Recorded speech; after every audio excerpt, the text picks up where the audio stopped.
आज आणीबाणीच्या झालेल्या संपूर्ण घटनेला 50 वर्ष पूर्ण झाले आणि राज्य सरकारने एक कार्यक्रम जो आहे तो घेतला आणि त्याच्यानंतर आता त्या कार्यक्रमाच्या जाहिरातीवर काँग्रेसचे प्रदेशाध्यक्ष हर्षवर्धन सपकाळ यांनी जे ते टीकेचे सूर घेतलेले आपल्याला पाहायला मिळतात. नेमकं त्यांचं म्हणणं काय नेमका मुद्दा आहे हे सगळं जाणून घेण्यासाठी आपल्यासोबत हर्षवर्धन सपकाळ जे सर, काय नेमके मुद्दे आहेत? खरं तर आज कार्यक्रम जो आहे तो तुमच्या विरोधात किंवा मग काँग्रेसने त्या काळी घेतलेल्या भूमिकेच्या विरोधात घेण्यात आलेला आहे?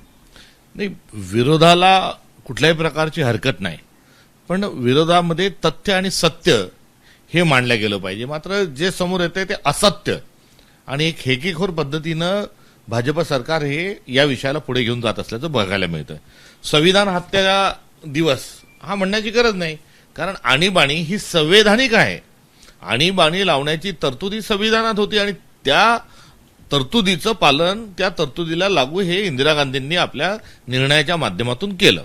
आणि स्वतःच तो निर्णय जो आहे तो काही कालखंड झाल्यानंतर आणीबाणीची परिस्थिती जेव्हा संपुष्टात आली असं इंदिराजींना जेव्हा वाटलं, तेव्हा तो निर्णय त्यांनी रद्द केला.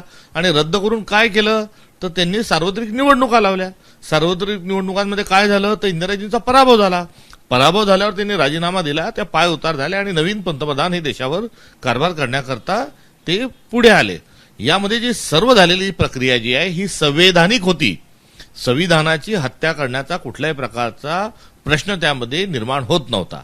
आणि एकंदरीत त्यावेळेची आणीबाणीच्या वेळेची जी परिस्थिती होती, ती आणीबाणी का लावली या संदर्भात इंदिरा गांधींचं जे भाषण होतं त्या भाषणासोबतच एकंदरीत जी आर्थिक परिस्थिती होती, बंडाची परिस्थिती होती, जे पोलीस बंड करत होते किंवा इतर अनेक ज्या घटना आहेत त्या घटना त्यावेळेस तत्कालीन परिस्थितीमध्ये साक्षी होता.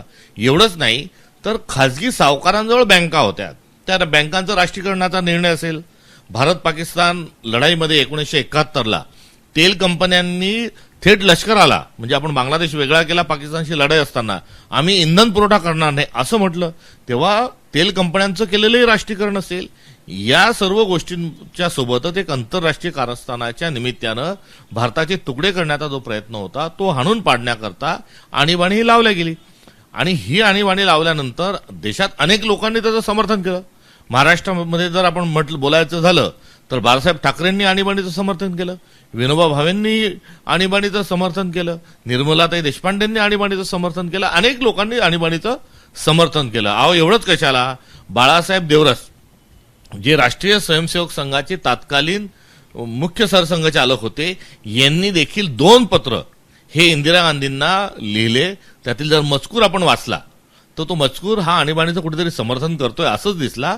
आणि बाळासाहेब देवरसांनी त्यांच्याच पत्रात सांगितलं की जयप्रकाश नारायण जे काही देशामध्ये जो विरोध आपल्याला करताय, आणीबाणीला विरोध करताय, याच्याशी आमचा काही संबंध नाही, हे देखील त्यांनी सांगितलं. आणि आजच्या जाहिरातीत काय दिसतंय तर आजच्या जाहिरातीमध्ये हे जे सिंगून लावलं जात आहे हे आणलं कुठून? हे तर लोकशाहीमध्ये, संविधानात तर याचा उल्लेखच नाही. त्यामुळे अशा स्वरूपाचं चिन्ह हे लागू करणं आणि अशा स्वरूपामध्ये जो एक हट्ट जो आहे हा पुढे करणं, याचाच अर्थ आपल्या देशामध्ये आता हुकुमशाही आलेली आहे हा त्यातला स्पष्ट अर्थ होतो. एवढंच नाही तर जे सत्यमेव जयते हा जो आपला भारताचं जे चिन्ह म्हणून ओळखला जातो, संसदेवर वरती लावत असताना अशोक स्तंभातील असणारा जो सत्यमेव जयतेचा जो सिंह आहे त्याचं स्वरूप बदललेलं आपल्याला दिसतंय.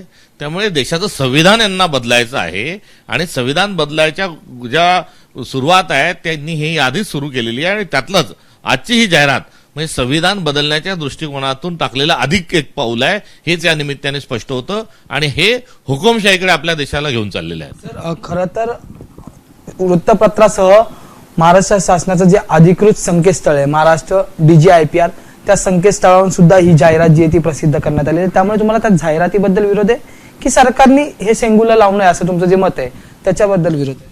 नाही, या जाहिरातीकरता किती खर्च झाला हे त्यांनी सांगावं.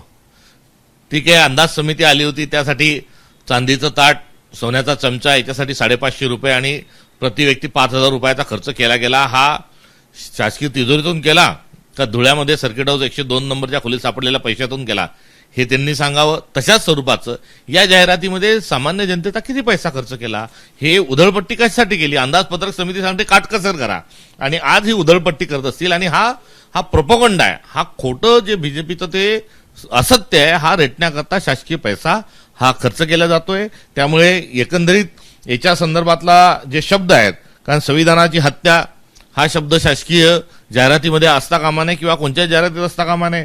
आणि राहायला हा सिंगूल लावण्याची काय गरज आहे? इथे आपण भारताचं संविधान ठेवायला पाहिजे होतं. इथे आपण ज्या भारताचे जे प्रतीक आहेत ते ठेवायला पाहिजे होते. मात्र एकंदरीतच ही जाहिरात आहे ही राजकीय स्वरूपाची आहे. ही शासनाच्या म्हणजे जनतेच्या पैशाची उधळपट्टी आहे. तर स्वतः हे असत्य हे लोकांपुढे मांडण्याकरता हा पैसा खर्च होत आहे हे देखील या निमित्ताने सिद्ध होत आहे. आपण जर पाहिलं ज्यावेळेस नवीन संसदेचं उद्घाटन सुरू होतं, संपूर्ण तो कार्यक्रम पार पडत होता मोठ्या प्रमाणात, त्यावेळेस सुद्धा हेच सेंगुल जे आहे ते त्याच्यावरून चर्चा सुरू झाली होती. काँग्रेसच्या अनेक नेत्यांनी आक्रमक भूमिका घेतली होती. आता तुमची पुढची भूमिका काय आहे? कारण की तुम्ही जसं म्हणतात महाराष्ट्र शासनाच्या संकेतस्थळावर स्वतः तुम्ही जाहिरात दाखवतात, त्यामुळे तुमची भूमिका काय? आम्ही या हुकुमशाहीच्या विरोधात आहोत. आम्ही ही हुकुमशाही हाणून पाडल्याशिवाय राहणार नाही. यासाठी वाटेल ते करण्याकरता आम्ही तयार आहोत. लोकही फार मोठ्या संख्येने आमच्यासोबत येत आहे. आता या दंडेशाहीला हुकुमशाहीला सर्व लोक कंटाळलेले आहेत.